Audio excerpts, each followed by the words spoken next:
Video ini hanya untuk mereka yang punya logika. Bagi yang tidak punya logika, skip aja.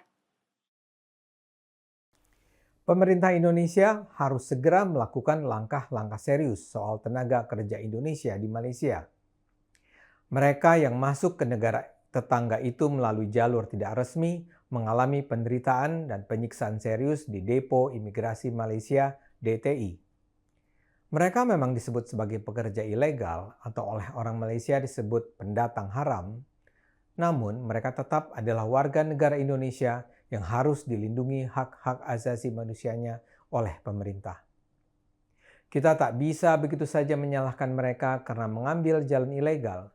Mereka melakukannya karena terpaksa oleh keadaan. Mereka merasa sulit untuk menjalani hidup layak di Indonesia, dan karena itu mereka berani meninggalkan tanah air untuk hidup di Malaysia. Mereka bukan kriminal. Mereka adalah warga Indonesia yang berharap memperoleh kehidupan yang lebih baik. Dan kalaupun mereka adalah pekerja ilegal, tidak ada alasan yang dapat dibenarkan bagi pihak imigrasi Malaysia untuk menyiksa mereka. Para pekerja ilegal ini diselundupkan ke Malaysia oleh mafia tenaga kerja yang melibatkan pihak Malaysia dan Indonesia.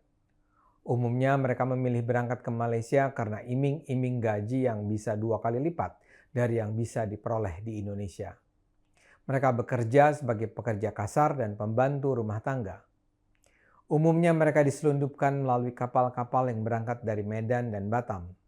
Mereka harus membayar jutaan rupiah kepada para agen yang membawa mereka ke negara tetangga. Sebagian besar sih bisa bekerja secara normal walau tetap berstatus ilegal, namun ada pula sebagian yang tertangkap oleh pihak keamanan Malaysia. Dan di dalam penjara-penjara imigrasi Malaysia itulah penderitaan sesungguhnya berlangsung. Koalisi Buruh Migran Berdaulat KBMB mengeluarkan laporan berjudul "Seperti di Neraka, Kondisi Pusat Tahanan Imigrasi di Sabah, Malaysia". Dalam laporan itu diungkapkan pada 2021 ada 101 tenaga kerja Indonesia meninggal di Malaysia. Pada Januari hingga Juni 2022 sudah ada 48 orang Indonesia meninggal di seluruh pusat tahanan imigrasi Malaysia. Duta Besar Republik Indonesia untuk Malaysia, Hermono, sudah membantah laporan tersebut. Menurutnya, angka 149 itu angka keseluruhan migran yang meninggal di tahanan Malaysia, bukan hanya migran Indonesia. Nampaknya memang diperlukan pengumpulan data atau penelitian resmi tentang angka pasti jumlah pekerja Indonesia yang meninggal di sana. Namun, betapapun jumlahnya, itu tak menghapus temuan KBMB bahwa kalaupun tak sampai terbunuh, para pekerja Indonesia mengalami penderitaan luar biasa di tahanan imigrasi Malaysia. Sebuah LSM lain, Migran Watch, melaporkan ada beragam jenis kekerasan yang dilakukan terhadap pekerja Indonesia dalam tahanan Malaysia. Pertama, kekerasan verbal, yaitu tindakan merendahkan harkat martabat para tenaga kerja. Para petugas imigrasi Malaysia memaki-maki dan menghina para pekerja Indonesia dengan sebutan seperti anak haram. 2. Kekerasan fisik. Ada beragam kekerasan yang dilakukan terhadap tenaga kerja Indonesia. Misalnya saja tidak dikasih makan, dipukuli, atau bahkan disiksa. Ketiga, perampasan, yaitu tindakan melakukan mengambil harta benda pekerja termasuk uang, HP, dan lainnya. Keempat, pungli dan pemerasan.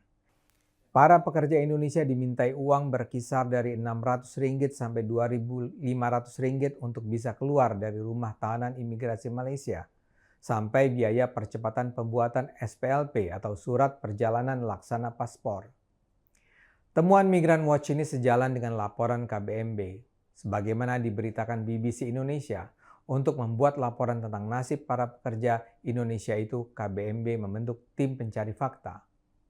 TPF turun lapangan dan mewawancarai banyak pihak termasuk para deportan, yaitu para pekerja Indonesia yang dideportasi dipulangkan ke Indonesia. Salah satu yang terungkap dalam laporan itu adalah apa yang terjadi pada Suwardi, salah seorang WNI yang diduga meninggal akibat dianiaya di tahanan imigrasi di Malaysia di Tawau, Sabah. KBMB mewawancari para deportan yang salah satunya adalah saudara kandung korban yang berada di satu blok tahanan dengan Suwardi.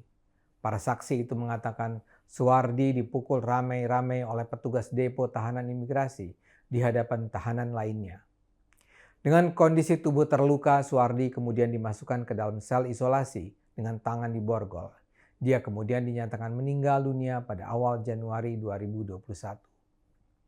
Laporan resmi yang dikeluarkan imigrasi Malaysia menyatakan Suwardi meninggal karena sakit jantung.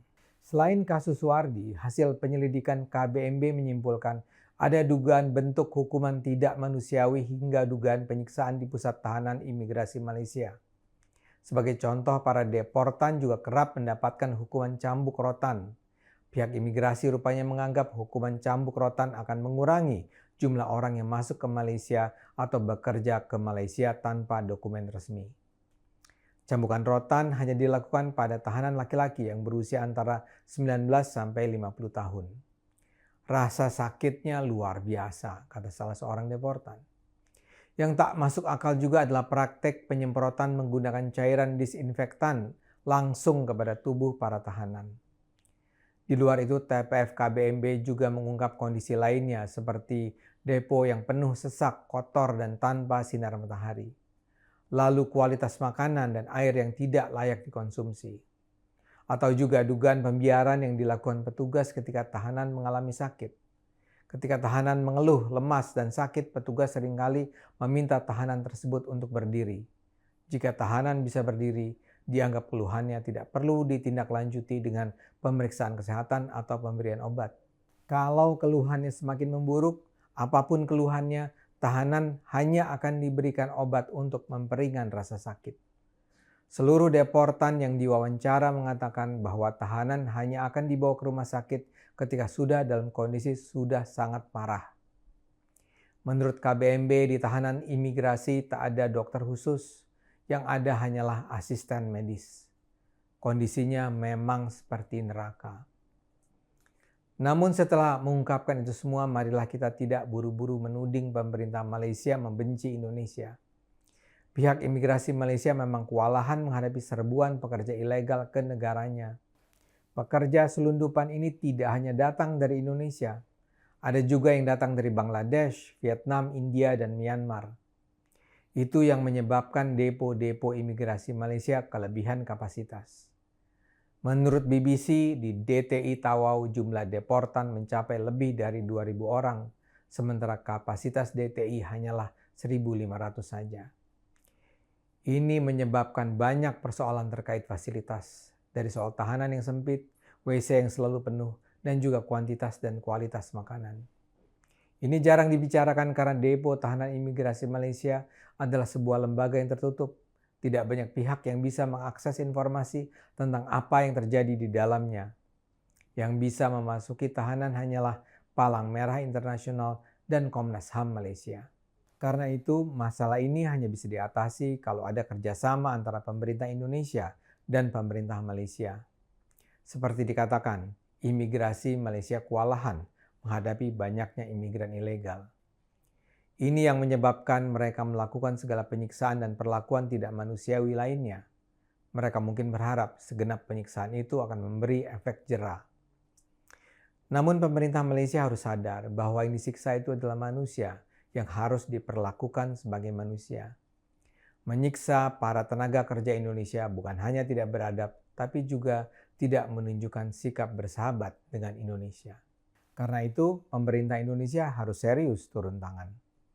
Di satu sisi berusaha mencegah fenomena pekerja ilegal ini tumbuh.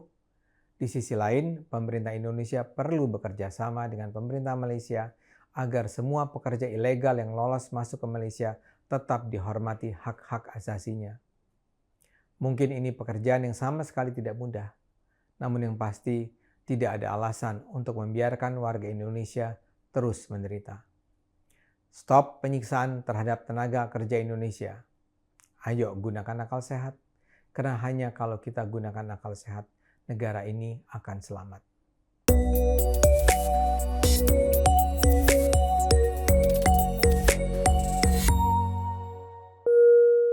Video ini hanya untuk mereka yang punya logika.